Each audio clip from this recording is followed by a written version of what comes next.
Hey guys, it's the last set presenting the MMA Hour with Jack and Joe. Before we get into everything, we just want to send our condolences to the Namajunas family. Recently, Khabib had lost his father due to complications with coronavirus. He recently died in hospital in Moscow. It was really sad because he was a big proponent in MMA, and it's really sad to see, especially because Khabib and his dad were so close. So we just send our condolences to his family. All right, it's time to get into the podcast. How you doing, Joe? I'm doing pretty good, man. How you been? Not too bad, not too bad. Yeah. Let's get into UFC 251. Big shock. We had Gilbert Burns. He tested positive for coronavirus, and now he's out of UFC 251. It's a bit of a shock, really, for us all. But one thing that was a little bit more shocking was the fact that who's now replacing Gilbert Burns is no one other than the baddest motherfucker himself and our own street Jesus, Jorge Masvidal. And it's a big fight, man. But I was not expecting him to take the fight literally on 1 week notice. No, I didn't expect that at all, especially since he was having issues with the UFC over just having a full camp for a UFC fight. And now he's taking on 1 week notice. It sounds like this was the leverage that his team needed to put his case to the UFC that he's worth the money that he was asking. Mm-hmm. So those of you don't know, but Jorge Masvidal has basically been in a dispute with the UFC lately over pay. It's probably one of the biggest things that's going on right now in a time like this in the UFC, where a lot of fighters, I believe, they've been underpaid. Now, one of the reasons why is when fighters sign a contract with the UFC, what they offer them is a 6-fight plan, and they get a certain amount of money each fight, regardless of who the fighter is. Yeah. Now, obviously, a guy like Masvidal, he's now been in the UFC for quite some time.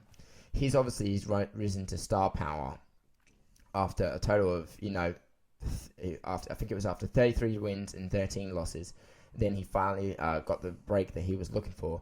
He's now considered one of the most famous fighters in the UFC. Well, he's on a three fight win streak after Darren Till, Nate Diaz, and Ben Askren. Mm-hmm. Yeah. So that's the reason what's going on right now in the UFC. He's basically just been in a dispute for more money.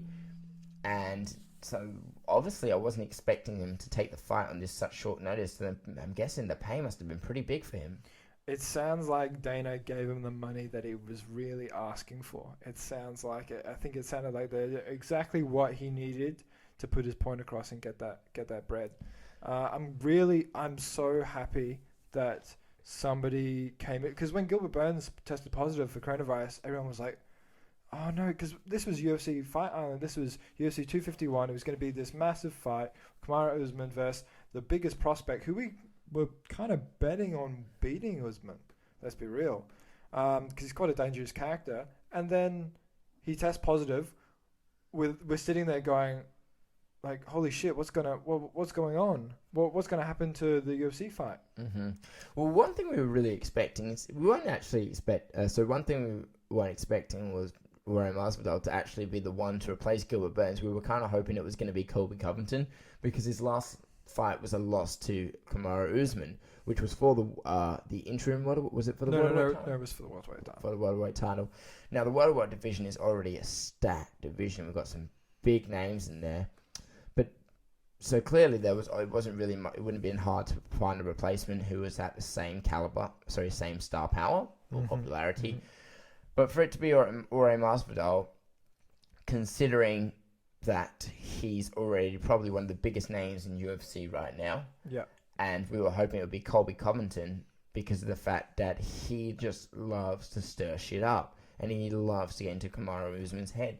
So that's why, and not even that, but when they released the statement that Gilbert Burns had tested positive for COVID-19, basically Colby Covington jumped straight onto Twitter and said, "You know who to call, Marty, and it ain't Ghostbusters."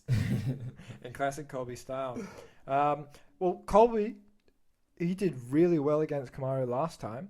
I would argue, and I think you might argue as well, going into round 5, one of the fighters won 2 rounds, the other fighter won the other 2 rounds. Mm-hmm. It was going 2-2 into round 5. It just showed that Kamaru's still got that power into the later rounds, and he did so well. He did really, really well. Is there any other fights other than the Kamaru fight that really interest you at this point? Oh, well, obviously we got the Alexander Volkanovski versus Max Holloway, which we talked about in our first podcast, which you should go check out, by the way. The Poirer Yang versus Jose Aldo. The return of Rose Namajunas versus Jessica Andrade. And, of course, Amanda Ribas versus Paige VanZant, who basically, if you don't really follow Paige VanZant on Instagram, you should. Oh, yeah. Well, she's got a lot of fans online, doesn't she? That's why she probably gets paid as much as she does, just because a lot of fans tune in. I never really got that bit of like being into UFC female fighters, but certainly it brings a lot of revenue to the UFC, so they definitely push that quite a bit. Although Paige is very she seems to have a lot of injuries though. She's always on a card and then she gets pulled out because of she gets a lot of injuries and things like that. Yeah. Moving forward from that, have you seen UFC Fight Island? Have you seen the promo for it? Oh, dude. It's insane, isn't it? The amount of money that must have gone into that and the amount of effort that went into that. Like, the one thing I respect the most about Dana was that when the whole coronavirus thing happened, he refused to fire any staff. He refused to let any staff go. He made sure that everyone had work and he kept them paid. Like, we got to give him some credit for that. And even though the fighters may be claiming they're underpaid, but yeah, man, you got to give the credit to all the people who are building the arena for you to fight on. The people who probably have to go away from their families just to build that arena in a foreign country. You know, there's so much effort that goes on behind the scenes that's just going towards this Fight Island. And I'm excited with people fighting on a beach. Oh, no, they're not. They've built a dome. They've built a dome around it. Yeah. But when I watched the promo, I was amazed. And Dana posted the promo for Masvidal versus Usman as well, which I'm going to take as a confirmation that it's been confirmed. Mm-hmm. It looked incredible. It looked so amazing. How much money has the UFC pumped into this Fight Island? Because it sounds like if they're going to this kind of length, we're not just going to get just like a month of fights, right? I feel like Fight Island is going to stay for a good while. Well, one thing the coronavirus did was it exposed the weaknesses in all the business. You know what I mean? Expose the weak points, like what happens if a worldwide pandemic comes down and you can't have people in your stadium. What do you do? So I think what they've learned from this is now they've got a backup in case something like this ever happens again. But not only that, but they've got something for the future. You know what I mean? If they have a car that doesn't sell enough tickets, send them to Fight Island. It seems like they have a close relationship with Abu Dhabi anyway. Yas Island looked incredible, and I think it would be such a good experience for people. Let's say we get through coronavirus, there's no issues with pandemics anymore. I was thinking, what better than either getting tickets for Las Vegas or tickets to be flown privately to Fight Island to watch. Because that's like Enter the Dragon style. That's incredible. That's like what you're sitting there with the elite, which would probably be all the Abu Dhabi like princes and all things like that, and they would be watching these guys fight on an island. You get flown in a private jet or private plane. You sit down. When we looked at the promo, there's all kinds of areas. There's testing areas, but then there's areas like to train. There's areas to eat. It's insane, and the amount of staff they have there is insane. I don't know where this money is coming from. Well, I believe that maybe because everyone was literally just stuck at home. Let's think about it. The last few fight cards that we've had have been phenomenal. Starting with the Justin Gaethje versus Tony Ferguson fight card. Very big fight. And then we had a lot of star power on that. We watched the Dan Hooker versus Dustin Poirier one just recently. Arguably another really amazing lightweight. These lightweight fights have been so good. Yep. So good. Not even that, but we also had the Curtis Blades versus Alexander Volkanovski. What's his name? The one who just showed last week. Alexander Volkov. Yeah, that's it. Sorry, I was going to say Volkanovski for a second. Volkov. That's And a very tall. That's like those Volkanovski had one of those Mario mushrooms. Just went boop, boop, boop. So basically, the fight cards recently have been so good. They've had a tremendous amount of fighters on the cards. So I'm guessing they must have got a lot of money off the pay-per-view. I'm guessing because everyone was stuck, too busy stuck at home. So everyone was probably just watching all the fights. And that's where they must have just saved up or generated that revenue from all the pay-per-views and devoted it towards the Fight Island. I don't know if they've used loans or they've used the investors that are in the company and they've just pumped it into the UFC. Mm-hmm. That's why I thought maybe they had some investors, because if you think about it, for a while a lot of sports were shut down. Now they're all slowly coming back, especially here in WA. But a lot of sports shut down. Everyone was losing money.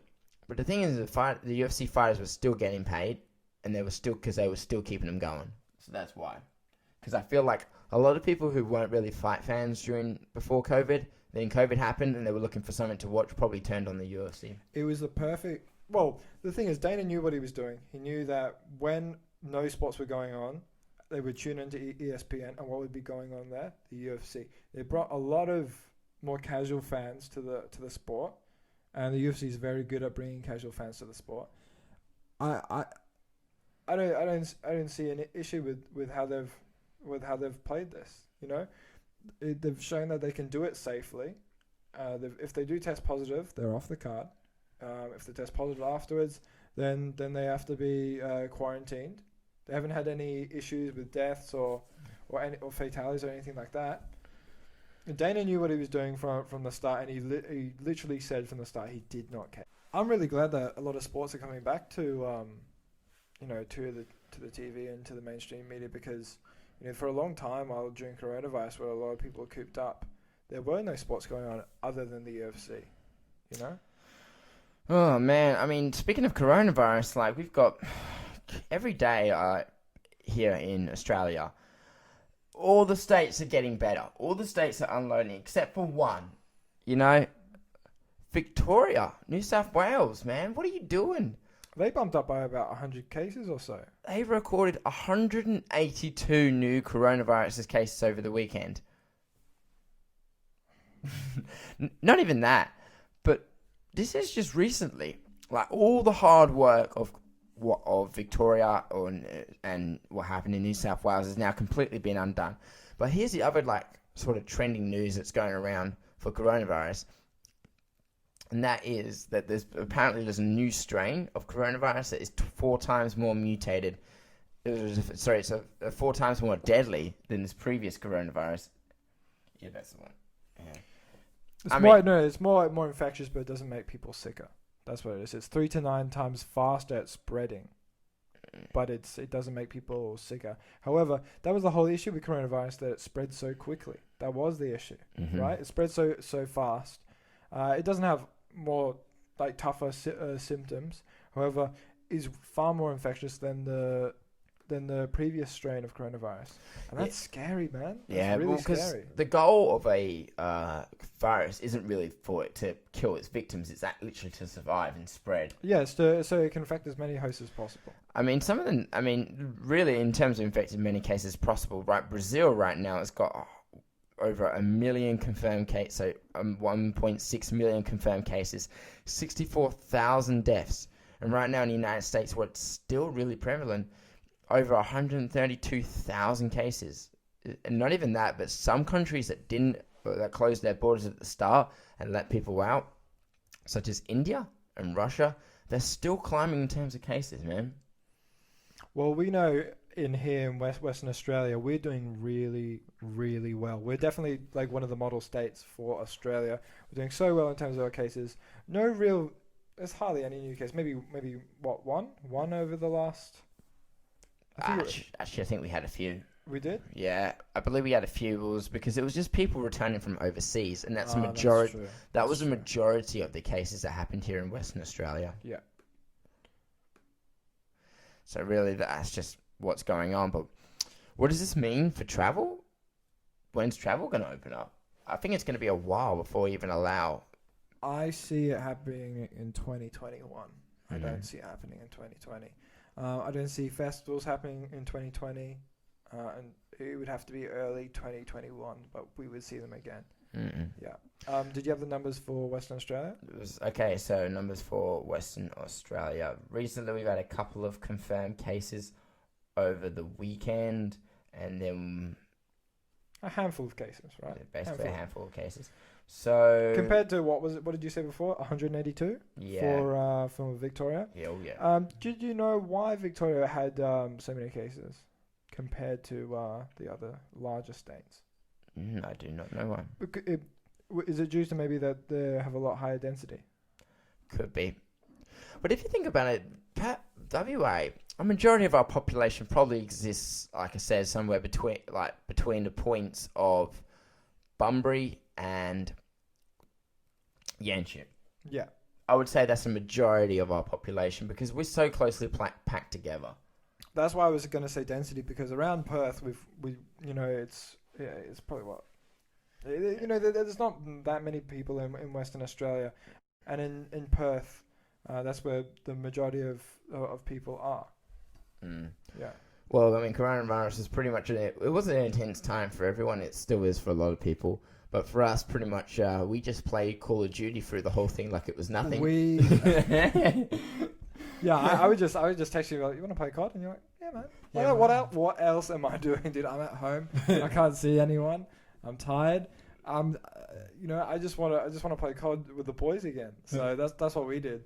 That's what we did. Yeah, it could have been a better time. I reckon all those like things like Netflix, things like games consoles and games, they just literally they're stopped. We played a lot of Warzone and multiplayer. We played what did we play especially? It was the Spec Ops, wasn't it? Yeah.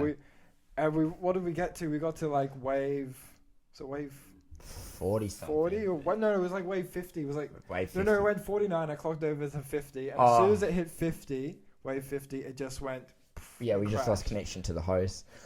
Well, speaking of video games right now, I mean, one of the biggest video games out there is The Last of Us Part 2, which is huge. Now, those of you who played The Last of Us Part 1, it was probably one of the last games to ever come out on the PS3. So they literally did the same thing and made The Last of Us Part 2 as one of the last games to come out on the PS4 before the PS5 drops. Well, The Last of Us 1 came out in 2013, and now we've got The Last of Us Part 2. And that's to do with, it's like a zombie kind of apocalypse kind of. Yeah, it's like that, basically, but it's more like a instead of like your typical flesh-eating zombies and the rotting corpses, they're more like fungi-type zombies, yeah. See, I've never really been into the whole zombie ones unless we played Black Ops or something like Black Ops Zombies. Oh, yeah, that was fun. I remember those days. Hopefully the new Call of Duty includes that, because new Call of Duty is apparently going to be Cold War. Oh, yeah, you were saying, yeah. Yeah. But that's going to be out on the new Xbox, and it's going to be out on the PlayStation 5. Yeah. So people basically are just waiting for the new trailer to drop. Either it's going to the trailer will probably drop at some point in the next month or so, because normally with Call of Duty, a new one gets released about every November. Yeah. And the reason why they're sort of waiting to drop the new trailer is because when the PS5 comes out, they will probably want to make it a PS5 exclusive game. Oh, that's a good point. Yes. And then that way, people will probably be selling it only with the PS5. I don't know. Maybe that's what I'm hearing, but don't quote me on that one. I'm really excited to see the PS5. Yeah, I mean, it looks great. I think it's going to be obviously a step up. I'm looking forward to buying it, but obviously when the thing comes out, I'm just waiting to hear the reviews. It's going to be around like 700 Australian. Yeah. Yeah. So it's quite a bit. That's quite a bit. We could do a lot of things with that $700. I mean, we could. Yeah, we could upgrade the studio and things like that. Yeah. Segueing back to the UFC, Calvin Kattar versus Dan Ige is the following fight after UFC Fight Island. I know we're talking about it a little bit too early, but we can talk about it in later podcasts as well. Calvin Kattar versus Dan Ige, what were you thinking? It's a bit of a hard one. I mean, I do like Calvin Kattar. He fought really well in his last fight against Jeremy Stephens. Yeah. So, Danny Gay is a fighter who's 21-4. He's got a good streak. So He's definitely a good prospect as well. yeah. It's too early for me to say, but I want to go with Calvin Kattar. I would also go with Calvin Kattar, although Danny Gay's definitely got a solid ground game that he likes to employ in his fights. I do believe that Danny Gay fought not that long ago, fairly recently. So he beat Barboza in the 17th of May. So about coming up to 2 months ago. Coming up to 2 months ago. Not even that, but Edson Barboza is a very, very high level striker. Well, he moved down to featherweight. He looked impressive as well. He looked really good. He looked really, really good at featherweight. Because he was often at lightweight. He's a supreme kicker. Excellent leg kicker. I think a lot of UFC fighters probably have PTSD from his leg kicks. Oh, yeah. And looking at his spinning back kick, his spinning hook kick. Yeah, we've all seen the video of that one a couple of times. The poor sword hit the floor. His hands were still up in the air. Oh, yeah. He's just out cold. It was probably considered one of the greatest knockouts ever. It's definitely up for debate for sure. Yeah, he's definitely maybe top 10. Top 10. Yeah. No, not that Danny Gay is not a really good fighter. I think he's 14-2. So he's 14-2. He's done really well. I think he's definitely won his. I don't know about prior to this, but he's won his last 2 fights. He's been fighting pretty regularly. So that's 2 months ago he fought, and then I think it was about 3 months before that he fought before then as well. So he's definitely a regular fighter. I can't remember what Calvin Kattar's fight was. That was against Jeremy Stevens, which was a good bit of time ago. I think Calvin Kattar is a really impressive striker. I'd love to see him in the cage really soon. And I think I just wanted to talk about another fight that was really interesting. And that was Pedro Munoz versus Frankie Edgar. Frankie Edgar, I believe he was the very first lightweight champion? Was he the very first in the UFC? I'd have to check that. Don't quote me on that. But Frankie Edgar, very impressive MMA fighter. He's definitely a vet in his own right. He was meant to fight Corey Sandhagen. We know what happened to Corey, but that bout got cancelled. I'm looking forward to this. Frank Edgar has been fighting for a really long time. This might be one of his last couple of fights. And he's fighting Pedro Munoz, who is no slouch at all. So I believe this is going to be Frankie's. This is going to be his bantamweight debut. Yeah. So out of his last 6 fights, he's lost 3 of them. Including losses to Kang Sung-jong, Max Holloway. Yeah. He beat Cub Swanson though, and he lost to Brian Ortega. So he's also someone who fluctuates throughout the divisions as well. It sounds like it. Bring us back to his record, because I believe he beat Yair Rodriguez, who is no slouch himself, very good striker himself. But he did lose to Brian Ortega. He lost to Max Holloway, and he lost to the Korean Zombie. So there are some big names out there. So he can still hang with the big names. However, I do question his return back to his debut to bantamweight division. Yeah, it's just the problem is right now he's 38. So he's out of his prime. He's reaching the end of his fighting career, and he's fighting Pedro Munoz, who we know he knocked out Cody Garbrandt. Yeah, so he's not really fighting some tomato can or some potato that they're just throwing his way. He's definitely asking for one of the best. Actually, I wanted to talk to you another bit of UFC fight news. So we know that the previous week we were watching the Hooker fight, which we talked about on our previous podcast. Go check it out. And Hooker lost, unfortunately. He lost in his fight. Which was a fucking tremendous fight, by the way. Amazing fight. Now, afterwards, he went and told sources, I think the day after, he said, give me either Tony. He asked for someone else. He asked for Tony. Who else is another prospect in the lightweight division?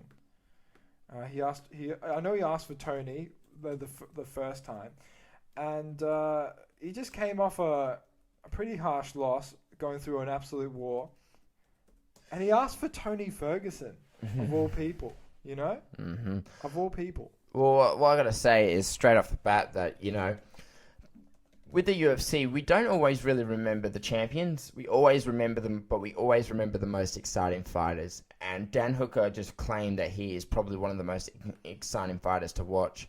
And there's another thing that you sent me last week. And that is the curse of the Irish Dragon, Paul Felder. Exactly. Did you want to tell the fans a little bit about that? Well, I'll bring it up right now. But Paul Felder, he also said that he previously fought against Dan Hooker. Controversially, Dan Hooker won. I felt Paul Felder won. Paul Felder is also in the lightweight division. Very good striker himself. Really good chin. He's nicknamed the Irish Dragon. Paul Felder recently retired after the Dan Hooker fight, but he actually said online, "Hey, I'm welcome to fight either Dustin Poirier or Dan Hooker. I'm so keen for that." So I'd love to see them run it back. That would be a really good fight to see back, because we know that was another lightweight war. So what Joe was referring to was that I think it was for the last 4 fights of the Irish Dragon, whoever wins against the Irish Dragon goes on to lose their next fight. And that's happened to the last 4 athletes. Last 4. I'll just bring it up right now. Yeah, so just looking at the lightweight division, it's probably one of the most stat divisions. And so at the top we have Justin Gaethje, then it's Dustin Poirier, then it's Tony Ferguson, who's dropped to 3rd. Then 4th is Conor McGregor, then 5th is Dan Hooker. So 6 is Charles Oliveira, and 7 is Paul Felder. And then further down the rankings, we also got Kevin Lee, Alaquinta, Donald Cowboy Cerrone, and Gregor Gillespie. Now, all these guys are super exciting fighters. That's what makes it such a stacked division. But I think would be a really, really good fight if we do Dan Hooker versus Conor McGregor. I have one better for you. Conor McGregor versus Dustin Poirier 2. Ooh, I would love to see that fight. That would be good. I would love to see that fight. Because the thing is, back in the featherweight division, Dustin Poirier fought Conor McGregor. This was his last fight in the featherweight division, because he did lose against Conor McGregor in the first round. Conor said he would make it easy. He did make it easy. He beat Poirier very, very fast, very quickly, very significantly. And then afterwards, Dustin Poirier moved up to lightweight division, and he has been on an absolute tear. Now, he went to interim lightweight champion, fought Khabib, sadly lost. I think it was in round 4 by it was either rear naked choke or neck crank. I'm unsure if it was underneath the chin. But he's done so well, and everyone says that Dustin Poirier, he had an absolute evolution when he came from featherweight to lightweight division. He looks so impressive. He has one of the highest accuracies for striking. I think it was almost 80% striking accuracy in his last fight, and that went over 5 rounds against Dan Hooker, who is an excellent striker himself out of City Kickboxing. He's so impressive. I would love to see them run it back, because a lot of people say that Dustin Poirier could have been weakened by the weight cut, because it was quite a harsh cut for him to come down to 145. I would love to see that fight again, because I did a little bit of research, and it turns out that a lot of Dustin Poirier's team actually said was that in his camps when he was in featherweight, what he would do is he was doing mainly cardio. He was doing a lot just to take the weight off. It wasn't training to get better. It wasn't training for a specific opponent. It wasn't training to be the best Dustin Poirier that they could make. It was simply to lose the weight and for him just to fight his heart out. And it just did not work against Conor McGregor, who is obviously the superior striker in that division. I would love to see that fight again. What do you think? Oh, I think that'd be great. I mean, Dustin Poirier is a different animal right now than the way he used to be. So I would definitely, Conor McGregor, he hasn't fought in the lightweight division for a long, long time. No, he hasn't. That would be a brilliant fight to go back, because we know that Dustin Poirier, he went in it would be Khabib's last fight, right? Khabib's last fight was against Dustin Poirier. Mm-hmm. Dustin Poirier, he went and did four rounds with him. I believe the same as Conor. Mm-hmm. Conor also got choked out in the fourth round, I believe. Mm-hmm. Either Poirier was in the third or the fourth round. I can't perfectly remember, but he did get submitted. They both went around the same time with each other. They've both fought each other before.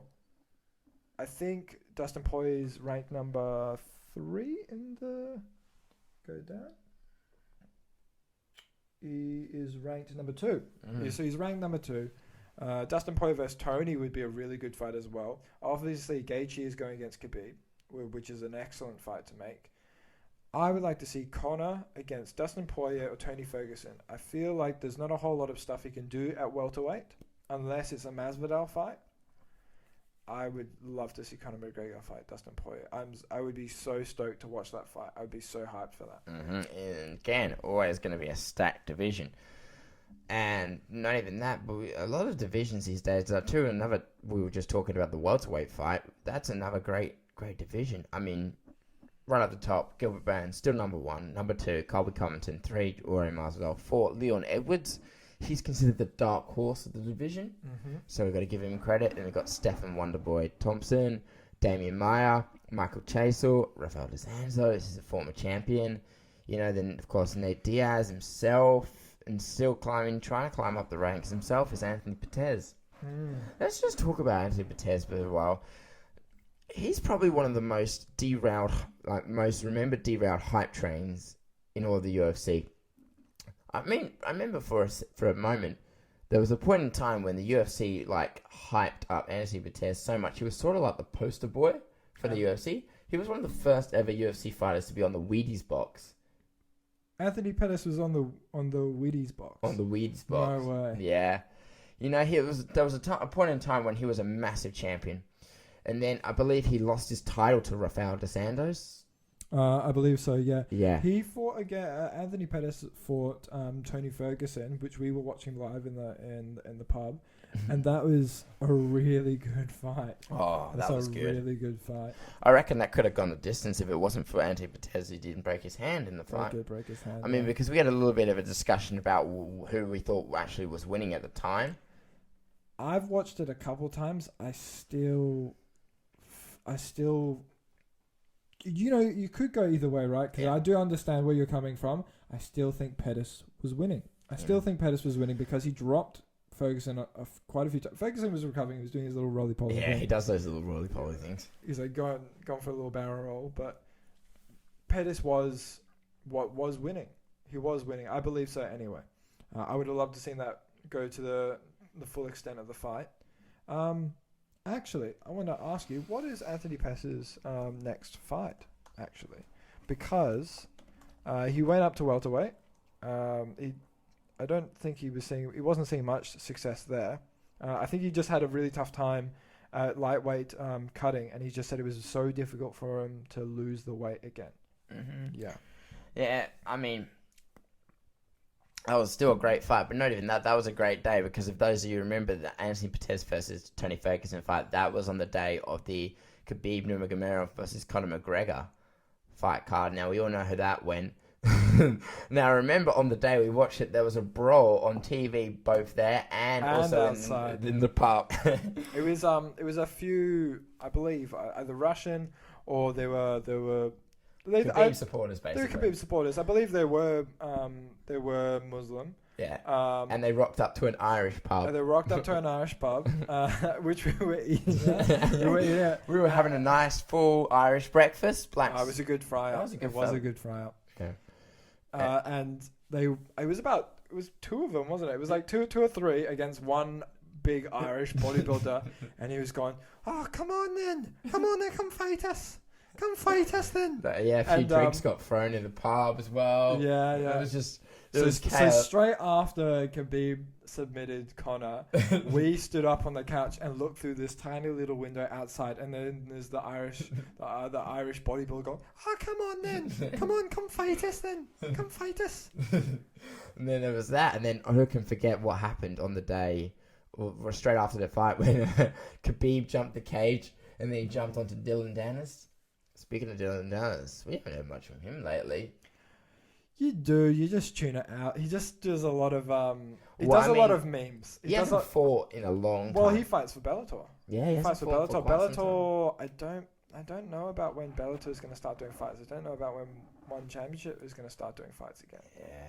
Well, what do I remember was when Henry Cejudo finally retired.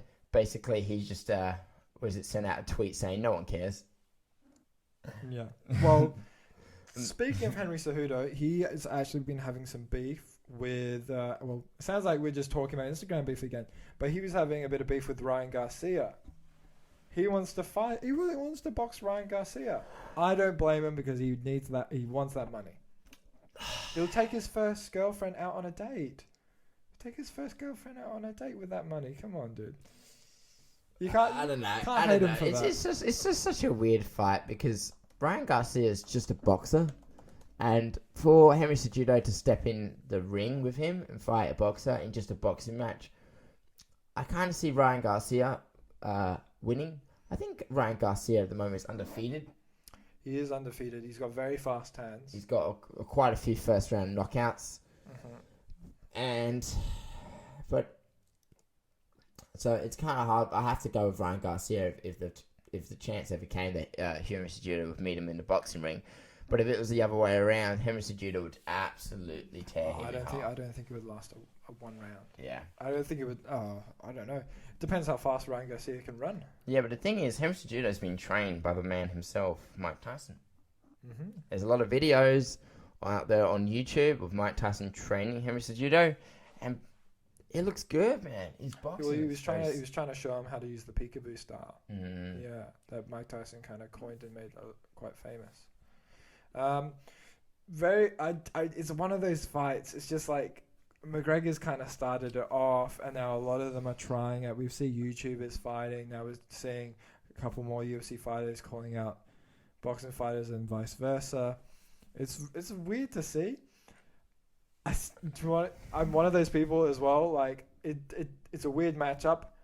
I'd still be one of the people tuning in. I would still tune in and watch that fight. Mm-hmm. Well, controversial. Well, I think Cejudo would give Garcia problems. Oh, for sure. But really, it all started with the Conor McGregor versus Mayweather fight, and then that was the first time ever an MMA fighter had ever transitioned to boxing, and everyone's sort of just trying to travel with it. Because a lot of things that have happened in the UFC, a lot of champions really started with Conor McGregor. Like, for example, the double champ. He was the first double champ. Mm-hmm. Now, once one of the fighters becomes a champion, it's their goal to become double champ. Yeah. So, like we had, Jones is a light heavyweight who was a light heavyweight and a heavyweight champion. Daniel Cormier was a light heavyweight and heavyweight champion before Jones came back. Sorry, what did you say? John Jones was a... He wasn't. Oh, it wasn't a two-time. Sorry, Daniel Cormier was the light heavyweight champion. John Jones was a two-time UFC champion, but That's he wasn't right. a two-belt UFC champion. And then, of course, we have Amanda Nunes, who's both the she's the women's bantamweight champion and the women's featherweight champion. Which, by the way, here's my take on Amanda Nunes. I think it's time maybe in the future she should retire. I think she's coming close. Don't say that, dude. The reason why I'm saying that is because she's just cleared out the division. Her last fight, that poor girl. I wanted that fight to end. I wanted that fight. She was getting battered. She was getting absolutely battered, and she's just on a massive fight winning streak. There's just no one who, off the top of my head, who could be a potentially better fighter. I don't want her to retire because she's so good. Yeah. I would like to see a potential fight with Weili Zhang or Valentina Shevchenko. Yeah. Well, she's fought Valentina Shevchenko and beat her. She has. And it was a bit controversial. Valentina did not like that. Yeah. But Weili Zhang would be a huge fight as well. What's the difference between strawweight and bent and featherweight then? How much is the drop? It's got to be a bit of a drop. Because Nani has to go down from flyweight to strawweight. Well, the difference is that Zhang and Shevchenko could have a potential fight because they're so much closer. It goes flyweight and then there's strawweight that they can both fight.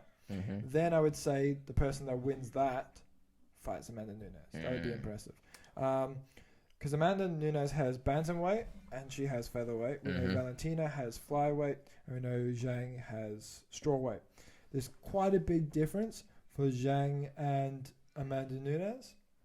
I feel like Zhang is very big for her weight class, though. She's an absolute horse. She's very built. She's very built. She's very, very well rounded as well. She is very well rounded. I feel like she has to cut quite a bit for her division. I feel like. Understood. Yeah, definitely.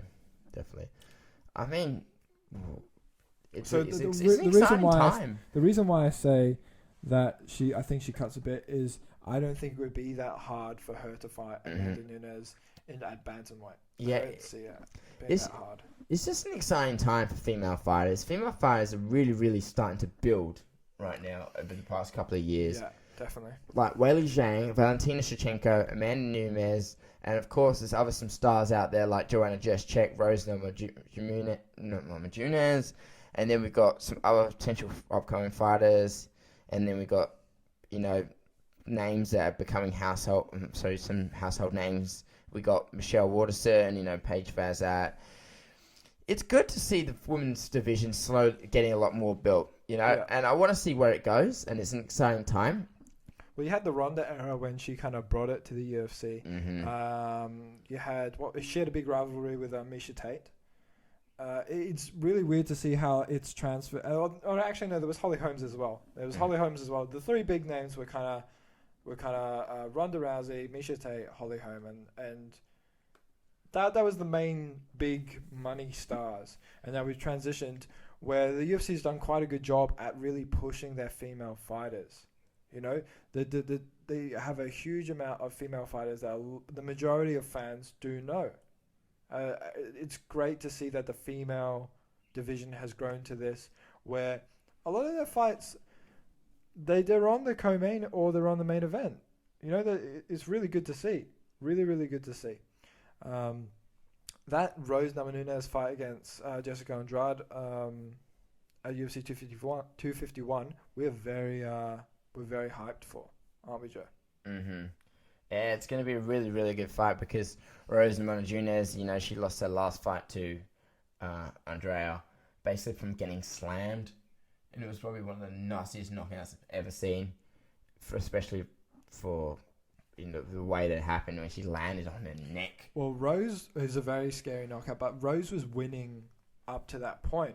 She just got caught out of it. I think what it was Jessica Andrade was going for a takedown. I believe Rose was going, if I can remember, because it was quite a while ago since Rose was fought. I think Rose went for a Kimura or something. And then when Andrade picked her up, because she was stuck in that submission attempt, she couldn't rotate away and break fall. She hit her head and it looked like the side of her neck as well. It was really painful to see, and she got knocked out. And I think Jessica Andrade put a few, 3 pieces in the soda, just to make sure before the ref pulled them off. Yeah, not even that, but like on top of losing, Rose lost a member of her family to coronavirus. Exactly. And now she's on a comeback. I got a feeling this girl's going to be hungry when she steps into that cage. She's got all that struggle that she's been through. She's going to want to get some sort of result from it. Yeah. I really hope that she does win this next fight, because she has gone through. She obviously has had some stuff going on.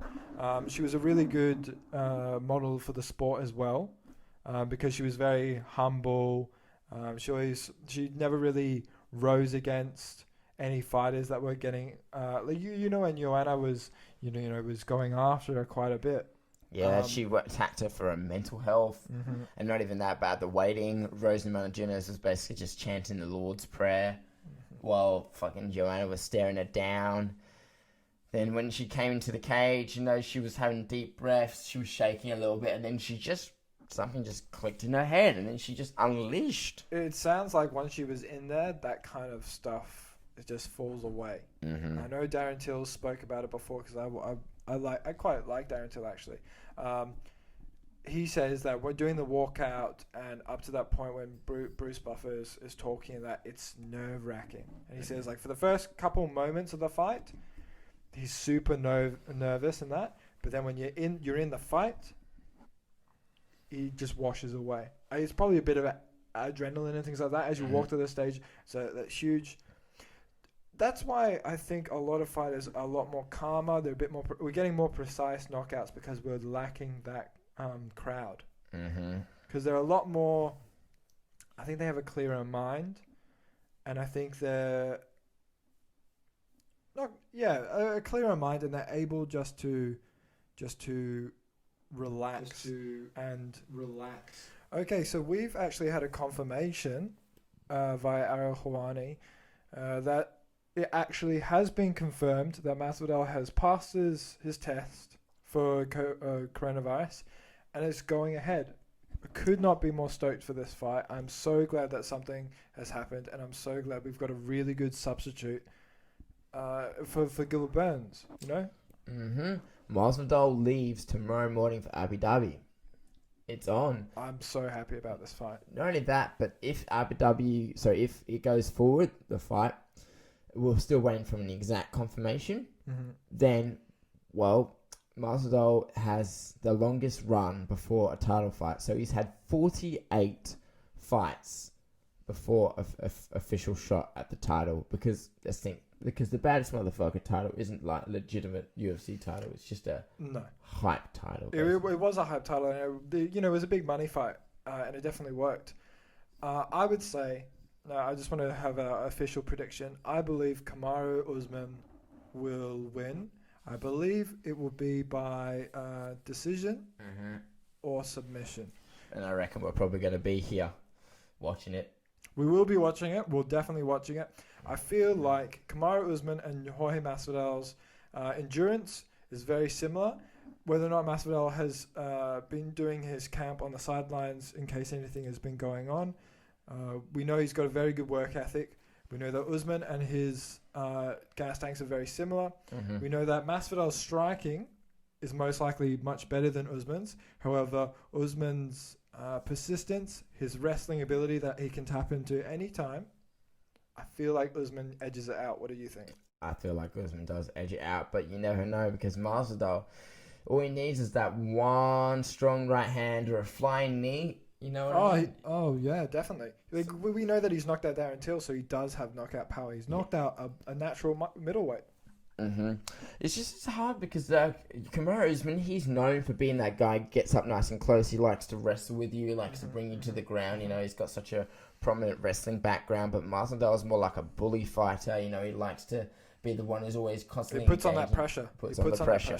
So I'm just excited to see how the fight's going to go in general because you've got two completely different styles. Exactly. It's just which one do you really feel that it's not like Kamaru's got terrible striking. He does have good striking. He's got very, very good jab. He's definitely got power in that right hand. We knew that with Colby, broke his jaw. I just feel like Usman edges it out. Do you agree? Yeah, I do agree. Okay. Well, we've got to wrap up the last set today. This was the MMA Hour with Jack and Joe. We also do the Everyday Hour, which is our non-MMA episode for the Last Set podcast. I just want to have a shout out. Joe, you've recently produced your own business, which is going to be Veracity Fitness. Yes. Did you want to get into it quickly? Well, basically just what's going on, it's still in the early stages, is I've started up my own little PT brand. Well, basically what I'm offering is, of course, training and nutrition, even though I'm still studying a little bit of nutrition on the side myself, but predominantly training. I work at the UFC gym, but however, what I also offer is a mobile gym as well. So recently, one thing I learned during COVID is that everyone was after equipment, everyone was after a trainer, and if you're someone who still can't go to a gym, basically what I offer to you is, provided notice, I load up my car. Basically, I bring all my equipment to you, and we do a workout, just so you guys can stay in shape, because I understand that everyone's busy and not everyone can afford a gym. So why not just afford someone who can come directly to you and help you get in shape? Yeah. And that's all I can say, really, but it's still in the early stages. It's obviously in the early stages, and I have put you on the spot, but I just want to say congrats to you, because you've obviously worked hard for what, for your education, and also for building it to what it is currently right now. If you want to find them, you can. It would be at Veracity_Fitness. If you want to give him a follow, share his account, you're going to see Expect Big Things. You post very regularly on that account. Yes, I am. Basically, what I've been doing, I've been getting into a lot of video editing lately, so I'm just trying to get content out there for everyone. Also, I'm just doing my best to educate the people who follow me, because I feel like one thing that should be a role of a personal trainer is basically educating its clients, because there's only so much a personal trainer can do. Exactly. The person who's working with me has to, go out and seek and do his own knowledge, and has to go out there and sort of educate himself on how to change his lifestyle, and also basically in terms of training, because in the fitness industry there's a lot of fakers. There's a lot of fakers out there. Yeah, correct. But this is all in the early stages, and yet there is still more to come. You'll keep everyone posted, especially with whatever happens with your videos, and you'll most likely be putting them up on YouTube and Instagram and IGTV, TV and things like that. Yeah. Okay, so that's me wrapping up the last set. This was the MMA Hour. If you do want to find us, we're available on Spotify, Apple Podcasts, and Podbean. If you want to know what our Instagram is, it is at The Last Set Podcast, all lowercase, no spaces or anything like that, where you can click on our bio, which is our link tree. We'll give you everything for all different streaming services for our podcast. We're available on Twitter as well, @_The Last Set. And obviously we're available on YouTube as well, which is The Last Set as well. Thank you for listening, and we really enjoyed this episode, didn't we? Take care, guys. Thank you. Peace.